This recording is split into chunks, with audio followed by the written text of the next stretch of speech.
बिस्मिल्लाहिर्रहमानिर्रहीम अस्सलाम वालेकुम काश्तकार भाइयों। हमारे मुल्क के अंदर लाखों एकड़ रकबा कलराठा है, नमकियात वाला है, शोरज़दा है। इन कलराठी ज़मीनों में से कुछ ज़मीनों के ऊपर हमारे काश्तकार भाई जो हैं वो काश्तकारी करते हैं और कुछ ज़मीनें गैर आबाद पड़ी रहती हैं।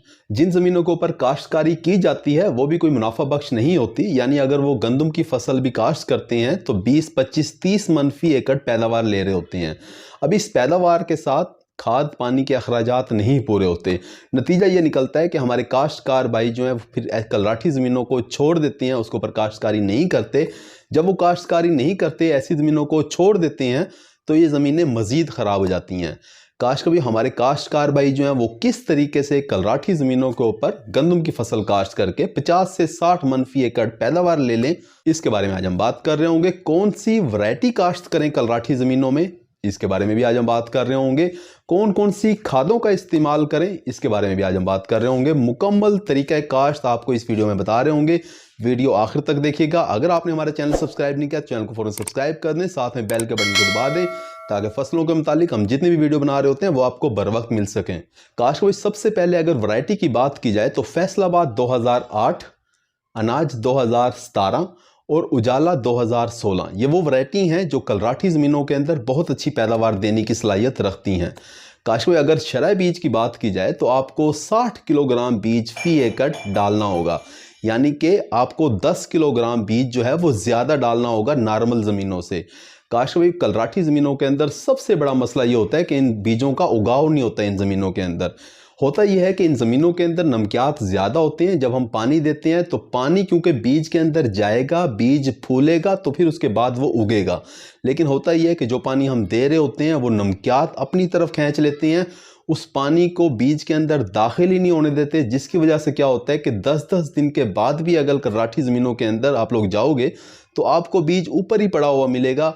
बीज जो है वो काला हो चुका होगा, बीज हरे रंग का हो चुका होगा, बीज जो है उसके ऊपर फंगस लग चुकी होगी, या फिर उस बीज को मकोड़े वगैरह लेके जा रहे होंगे, यानी वो बीज उगता नहीं है। तो आपको 10 किलोग्राम बीज तो एक्स्ट्रा डालना पड़ेगा। इसके अलावा आपने करना ही है कि आपने गपछट के तरीके से यानी खड़े पानी के अंदर बीज डाल के गंदम की फसल को काश्त करना है।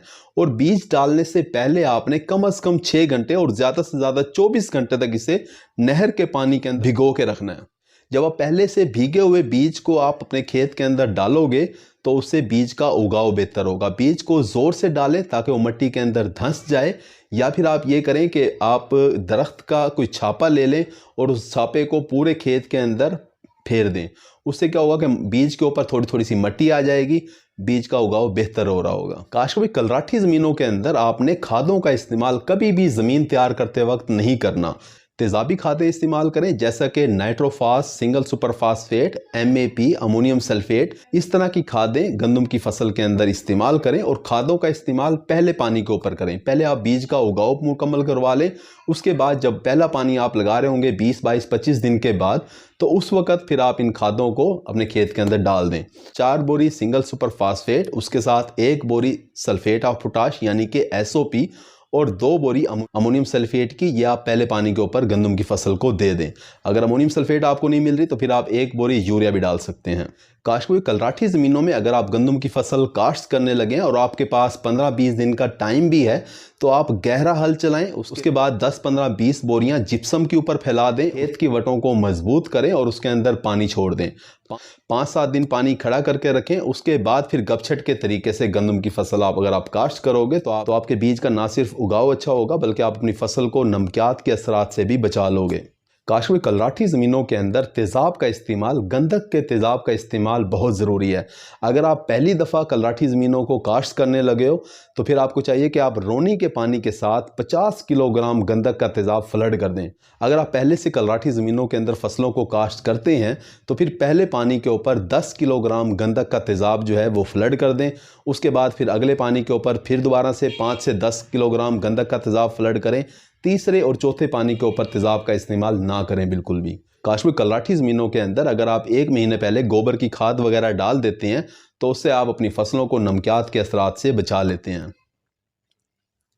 काश में कलराठी ज़मीनों के अंदर बोरान और कापर की कमी पाई जाती है, तो आपको चाहिए कि आप ज़मीन तैयार करते वक्त 3 किलोग्राम बोरान और 2.5 किलोग्राम कापर जो है वो अपनी ज़मीनों के अंदर डाल दें। काश में उम्मीद है कि वीडियो आपको समझ आ गई होगी। अपना ख्याल रखिएगा। अल्लाह।